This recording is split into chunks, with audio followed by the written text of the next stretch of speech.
తెలంగాణ రాష్ట్ర వ్యాప్తంగా inter exams ప్రారంభం అయ్యాయి. మార్చ్ 19 వరకు జరిగే ఈ పరీక్షలు జరగనున్నాయి. ప్రతిరోజు ఉదయం 9 గంటల నుంచి మధ్యాహ్నం 12 గంటల వరకు పరీక్షలు జరగనున్నాయి. పరీక్షకు హాజరయ్యే విద్యార్థులకు ఎలాంటి ఇబ్బందులు కలగకుండా అన్ని ఏర్పాట్లు చేశారు అధికారులు. నిమిషం ఆలస్యమైన ఎగ్జామ్ హాల్లోకి అనుమతించబోరని హెచ్చరించారు అధికారులు. ఇదిలా ఉండగా నిమిషం నిబంధన కారణంగా రాష్ట్ర వ్యాప్తంగా చాలా మంది విద్యార్థులు ఎగ్జామ్ సెంటర్ నుంచి వెనుదిరిగి వెళ్లిపోయారు.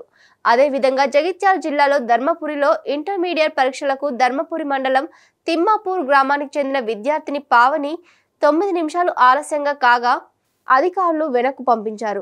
ఆమె అక్కడ ఉన్నటువంటి CSDOలను రిక్వెస్ట్ చేసినప్పటికీ ఎగ్జామ్ సెంటర్లోకి అనుమతించలేదు. దాంతో పావని కంటతడి పెట్టుకుంది.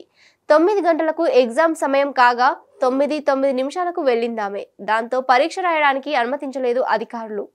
Hit TV presents like, share, comment.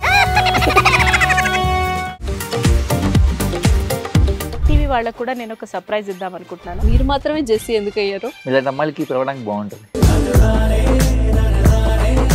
Chandu సాయికి like you and have a జనాలకి ఒక పేరు నచ్చిందంటే దీనికి ఒక ప్రాసెస్ ఉంటుంది. ఎందుకు ప్రాసెస్ డైరెక్ట్‌గా వెళ్ళిపోదాం. ఏదైనా ఒకటి మర్చిపోయినావా నువ్వు? మర్చిపోయినా మేడం. ఏం మర్చిపోయావు? నా గుండె. ఏదో ఆ టైంకి మన సుడి బాగుంటే ఎవరన్నా చూపిస్తే రాయగలం కానీ డోర్ టు డోర్ సేల్స్ చేసేవాళ్ళు. శారీ వస్తుంది, శారీలో వెనకాల కట్టుకుని